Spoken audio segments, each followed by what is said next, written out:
Hello, and welcome back to Statech Industries with Apex Predator. This is episode 4, and boy, do I have some stuff to get through today. We finally have an electrolyzer and a chemical reactor, the latter of which just finished making some Eyes of Ender, which will allow me to do the thing that I wanted to do so bad last episode. Bottle of Failing. Our lovely pedestal. Looks like we have some leftover powders in here. Now whatever, we'll just leave them in. Finally. What must not be? Now all we should need to do is place this bottle of failing on top and surround it with obsidian. And as we can see pretty quickly, these blocks will turn into a failing block, which we can then mine and get a new resource, Neolith. Now, as we can see over here, that opened up a whole new branch, including a new ore, which is going to be known as Azurite. Now, I believe for Azurite, we can just come deep underground, and we should see it starting to pop up since kind of changes world gen. I think that's some right over there. Deep slate Azurite. As soon as we take care of these people trying to murder us.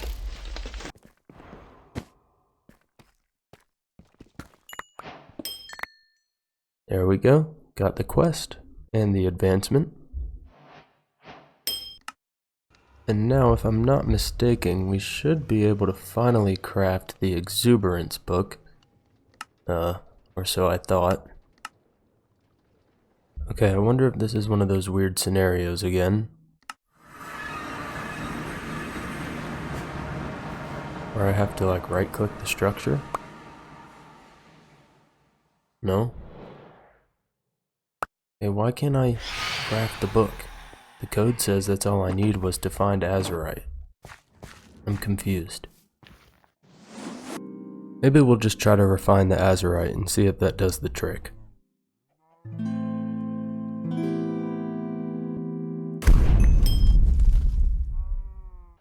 The moment of truth.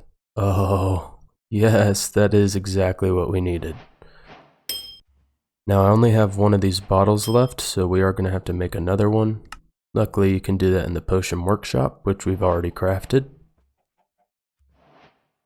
Grab our knowledge gem.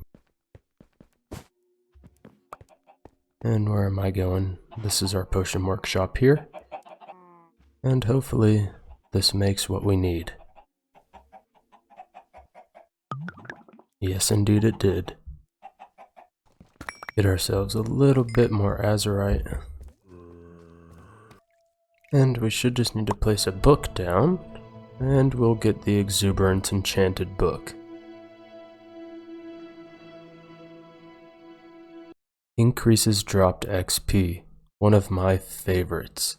And look how easy it is to upgrade this thing. Place the book in. Of course it starts to rain. And super quickly, we get Exuberance too. Not enough XP. No problem.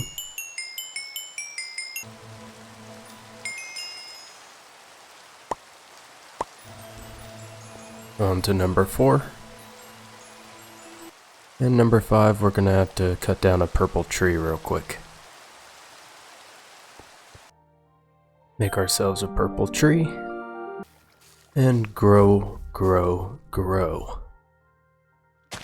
Make sure we harvest the leaves to increase our pigment output.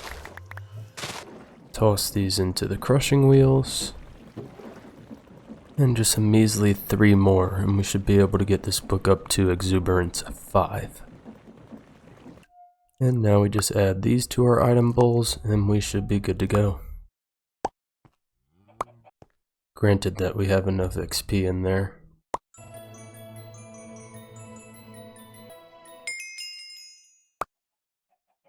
Brand spanking new. The worrisome part is how much does this cost to enchant?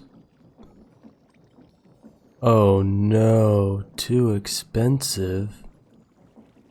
I haven't seen that one come up before. Probably because I have efficiency on here already. I wonder if we can do it with just the spectrum altar. Let's munch real quick.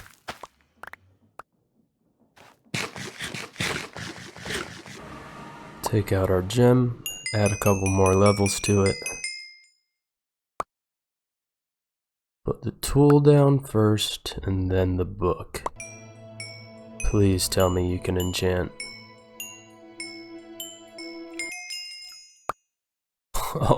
Oh yeah. Keeps the book too, we'll put that on our weapon later. Now can you take a wild guess where I'm headed? What mineral is one of the best XP givers? You guessed it. Let's watch how fast this tool with mending repairs itself.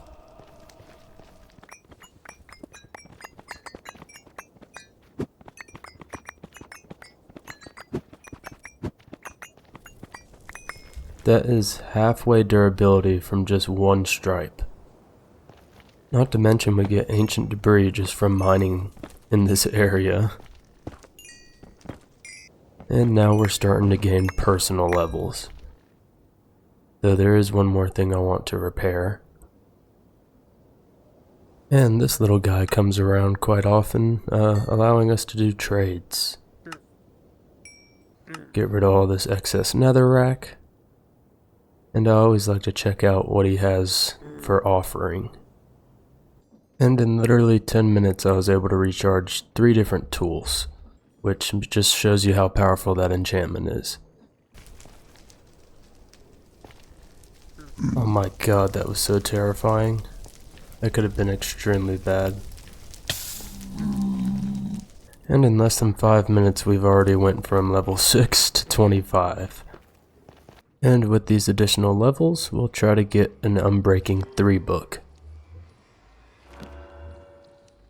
Keep seeing the 1s pop up. At least give me a 2. Well, I probably would have been better off combining a bunch of them at this point.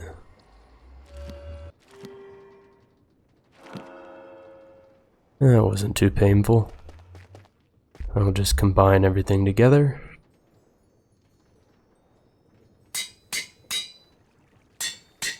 For an Unbreaking 3 book. So now we come up here, put our pickaxe in, and the Unbreaking 3 book.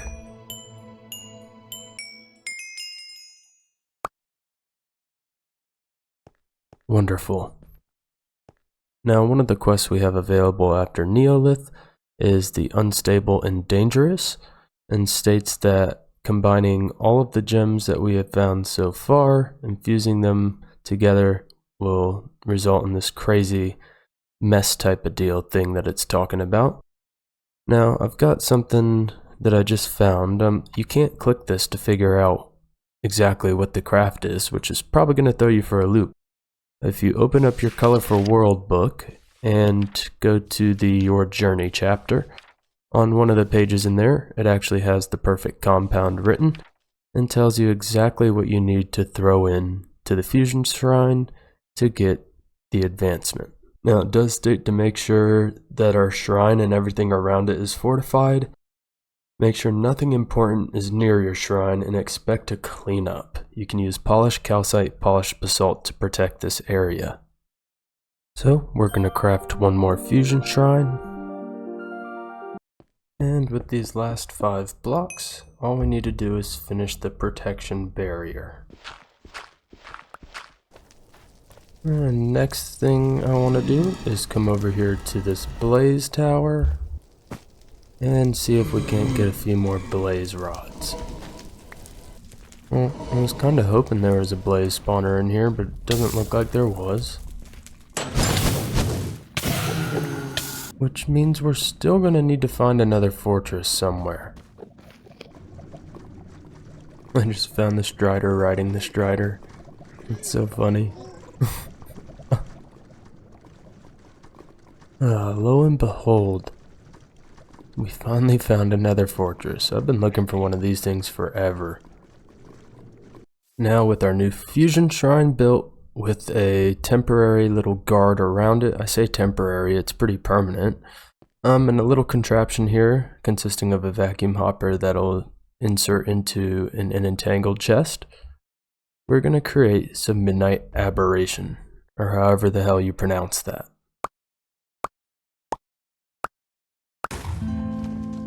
And I'm going to go far away, because if you pick it up when it creates itself, you end up actually disintegrating it very instantly. So I'm going to stand back here while this craft finishes, and we'll see from afar exactly what happens over there.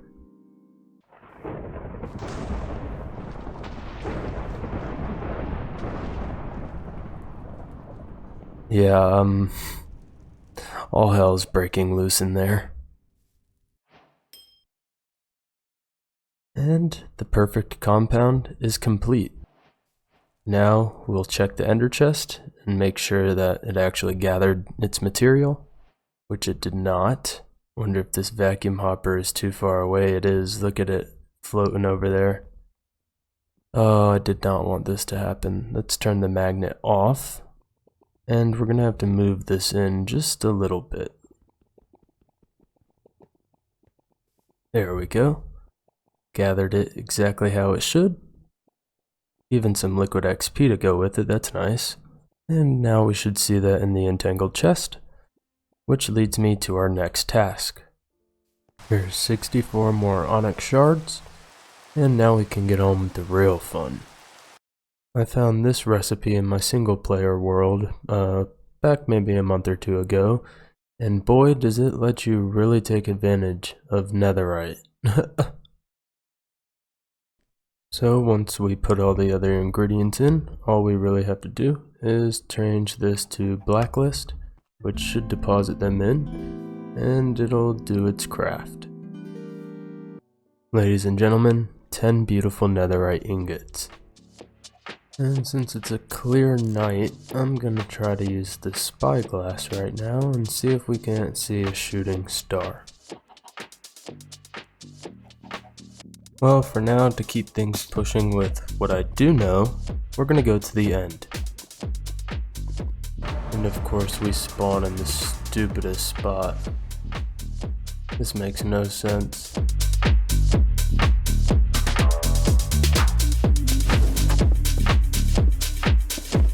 We need to upgrade the power enchantment on this bow.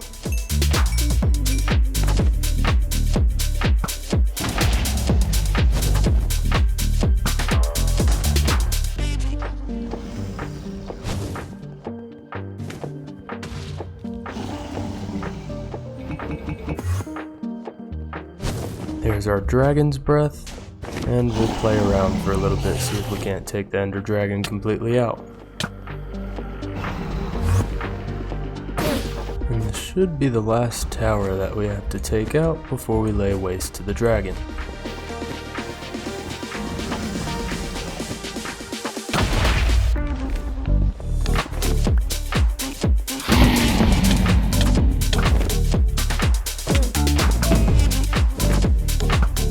He would be flying at probably the highest altitude that he can right now. We cannot hit him at all. I don't know what type of flying maneuver he is doing right now, but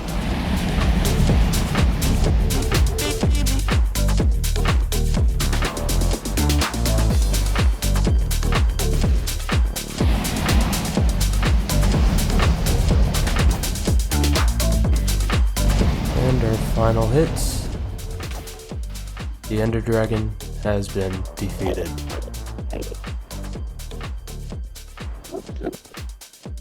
So we should now have everything we need to craft this bottle of ruin, which is going to be an interesting time.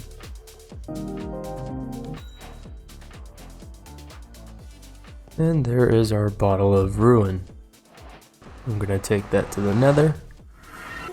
and find our stairwell that we dug down to bedrock a long time ago.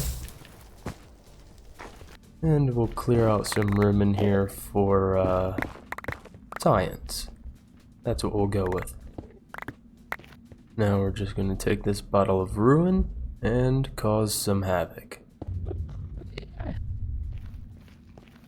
This will slowly start to eat away at the bedrock, which we can then harvest for some bedrock dust, bedrockium, something like that. See how the texture changes right here? I'm honestly not sure if it'll spread from this block to other blocks, so let's bottle this up and move it. And harvest this one at least.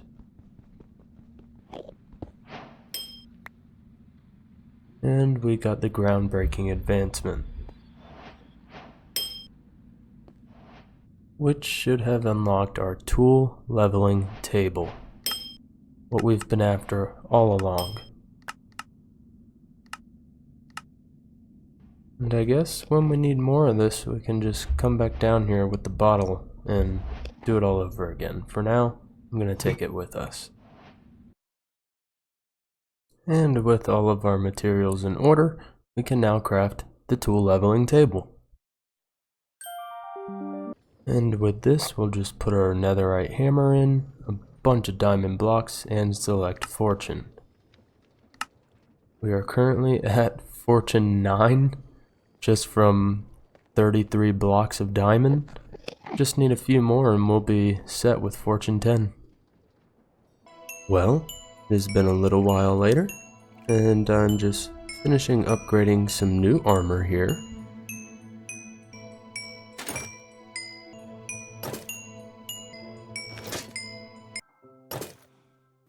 Now I'm getting ready to upgrade this entire setup here, I guess you could say. And I just wanted to show you this little setup that I got going now. This is a deployer with a fortune 10 unbreaking 3 mending pickaxe.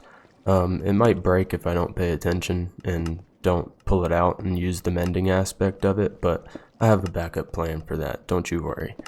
But yeah, look at this. I put in maybe like 4 stacks of ore, and it's obviously probably only halfway through it.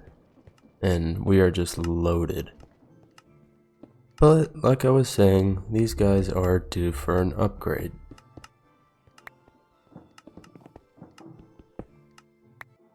Mr. Electric Quarry, welcome to the base.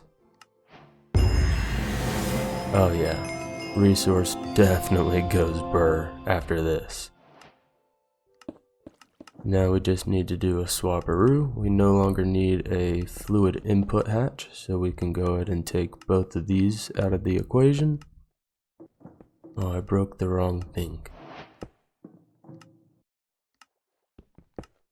I'm not sure how I ended up with another item input hatch. Something weird's going on. Oh, I put the energy hatch down on accident. Okay, but really, where do I want to put this is the real question. Not really going to be an easy way to keep it symmetrical. We have to just pick a side, I guess. And we can see it form right away. Now we just need to go and configure the new setup. So what I'm going to do is steam turbines on the side, which will be fed steam and power from underneath.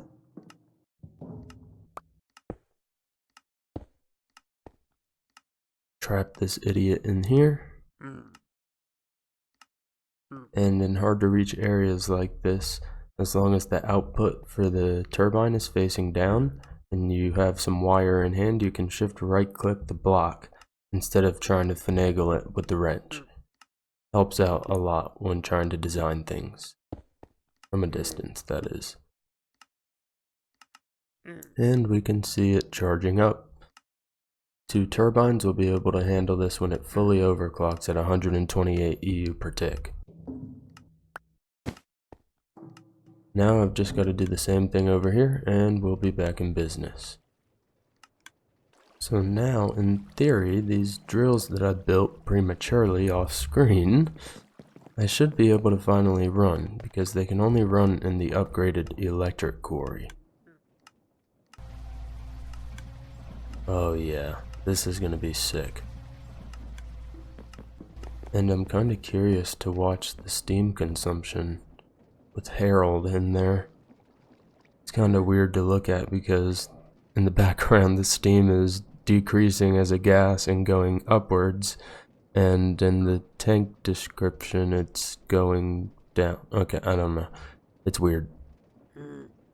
I hope you're suffering in there. Each and every time you get just about maybe a couple hours of fresh air and then you get covered in steam again. Must really suck to be Harold. Looks like it finished the redstone.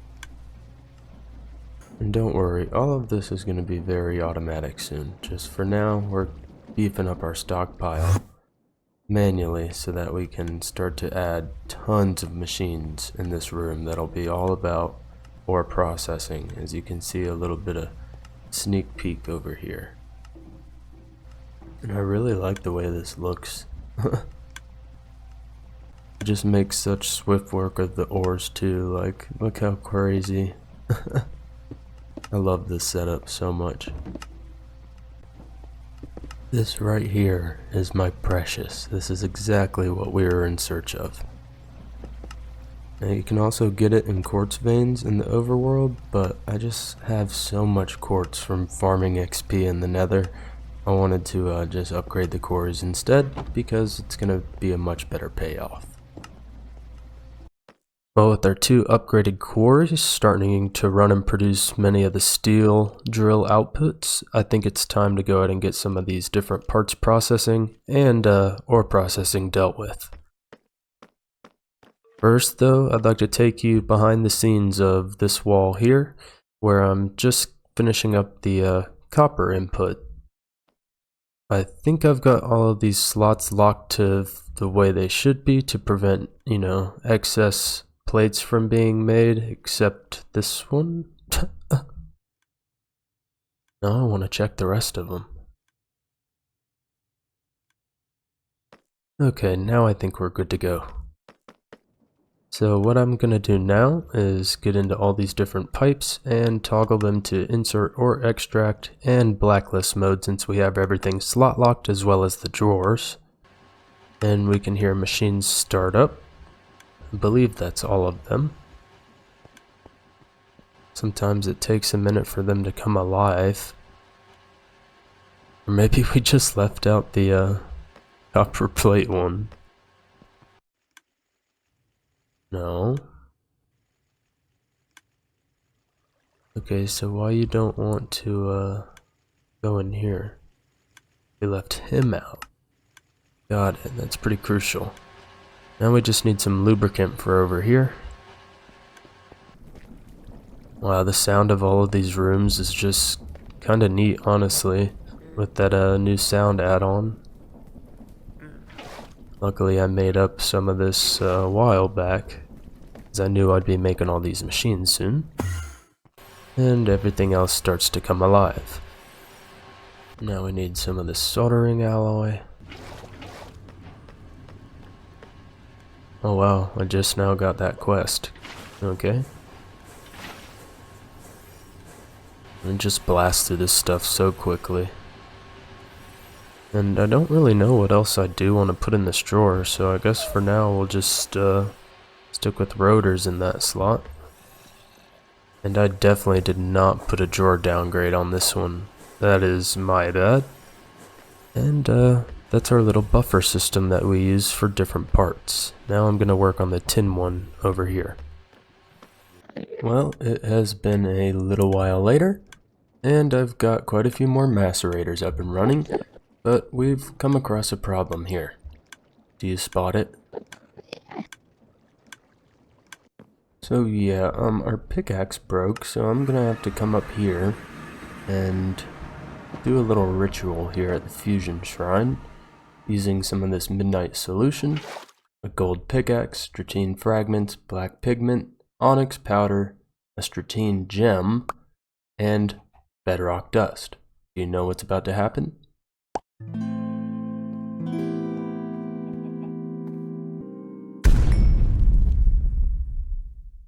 Ladies and gentlemen, our first bedrock tool, the Bedrock Pickaxe, which comes pre-enchanted with Silk Touch. Wonder if I can remove that somehow. First we turn the magnet off and then we toss him in. Oh, the vacuum hopper got him. That's no good. Try this again. That should have removed the enchantment. And now we have a regular bedrock pickaxe. We're going to use this downstairs on the deployer. First we'll swap our book that's currently on the altar and put in the bedrock pickaxe. That should give us fortune 3. Good God, that took forever. Now we'll just swap that for the efficiency book and get that enchanted as well. And that one didn't take nearly as long. Now we'll just come back down our rope and enter into the ore processing room. Oh, those machines look so good from a distance. And we should just need to add this pickaxe back into our deployer here. And instantly we have more processing to do. Now I have an item pipe network that automatically feeds the ores from these chests into that whole system up there. And then another network that removes them from this chest, or barrel I suppose, and sends them on their way to wherever they belong. Now I also recently added the steel EBF, that way we can keep up with a lot of our steel demand now, which automatically feeds it into this barrel. If you remember our first little parts processing array that we set up. And I've done a little bit of extra work and even added in tin, copper, which you saw earlier, and then some of these wires here. Next up is going to be cables over on that side, and yeah, a couple other projects. Alloy smelters here, an aluminum EBF. So I'll come back at you when I've done a little bit more. Wow, I just realized I goofed. I didn't even upgrade the fortune on this at all. At least that way we have the quest completed now. And all of these diamonds in here should be plenty to suffice to level up this fortune. 64 blocks into the tool leveling table. And we can choose fortune and just scale it on up. 23 blocks remaining. That will turn back into diamonds. And we now have Fortune X Bedrock Pickaxe. That will not break either. That's one of the nicest things about it. So I'm just in here working on a couple different automations, and I wanted to show you a cool little trick that I've discovered. Kind of makes locking these recipe slots a lot easier. So say for instance that I want to make the conveyor automation. Grab the assembler, you can click and drag this up here and come back, and this allows you to just click and drag every part that you need to make said item. However, I just realized I need the robot arm, not the conveyor.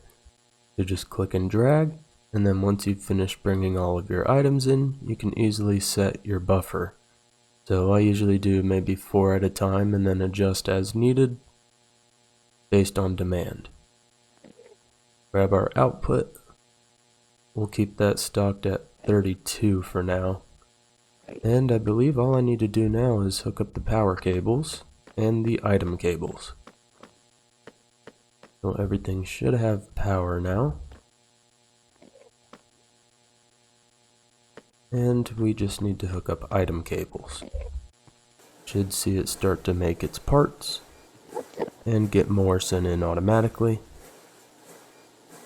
And we can actually item auto output these up above into our drawers, which is going to be, as you guessed, all of the different parts. Motors, pistons, pumps, conveyors, and robot arms. And in order to actually utilize these parts anywhere, we need to lock each of these drawers so that we can attach item pipes to them and set them to extract. Well, we finally got ourselves a little thunderstorm here, and I'll tell you, these lightning rods really do their thing.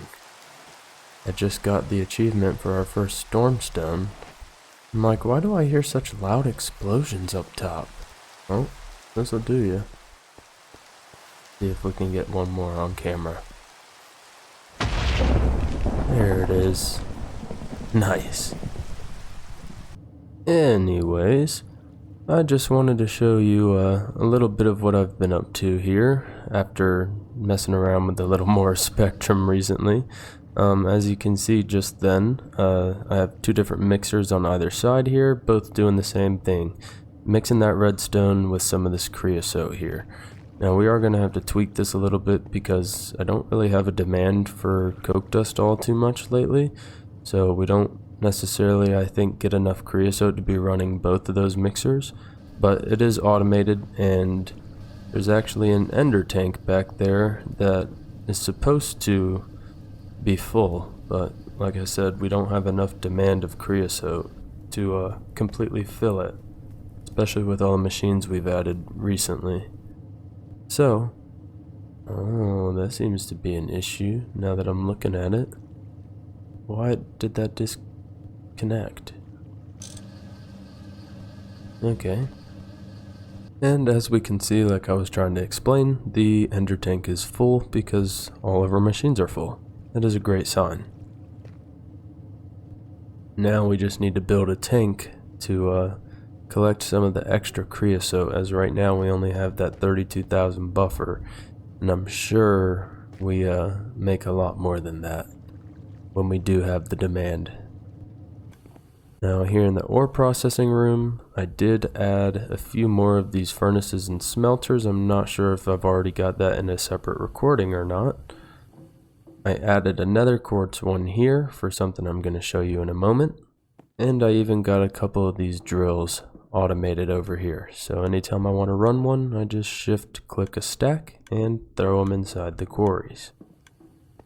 Recently I got done refining this carbon setup here. I'm actually going to take a piece just so I can demonstrate a point, but as you can see, all we do is macerate a piece of coal, send that into a centrifuge here, and the efficiency in EU storage, 32,000 in just a piece of coal dust versus 128,000 in a piece of carbon. So we are sacrificing some energy with this recipe here, but I think it is a quite good payoff to be running inside of our boilers. Now that nether quartz macerator was set up specifically to run this here EBF setup, and this right here is making us silicon. Recently I got done adding all these different components, and the sides here have different of the doped silicon plates, both P and N. P is on the other side. And here I'm just finishing setting up our full electronic circuits automation.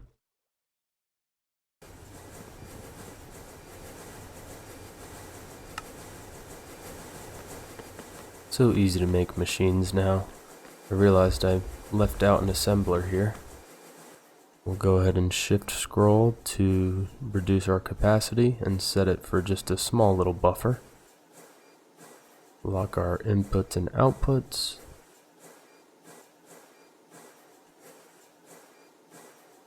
Make sure we choose the right item. And now we just somehow have to get in here and configure all of the item pipes in such a little space.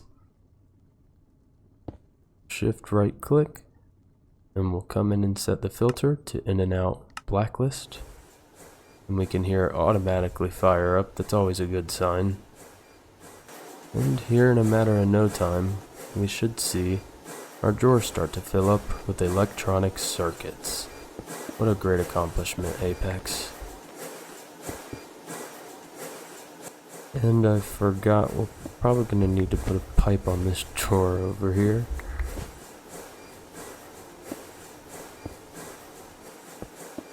which should activate these other two assemblers. Large motors and large pumps. Wow, this is wonderful. Just for aesthetics, I'm gonna lock this next time a motor comes in. Wow, it faked me out. Okay, we can trick it. Oh, got me again, dude. There we go. Can't get me. Just for aesthetics, literally. Let's see, I feel like I'm missing some things. I set up this EBF for aluminum, which automatically feeds into the drawer in a parts processing area.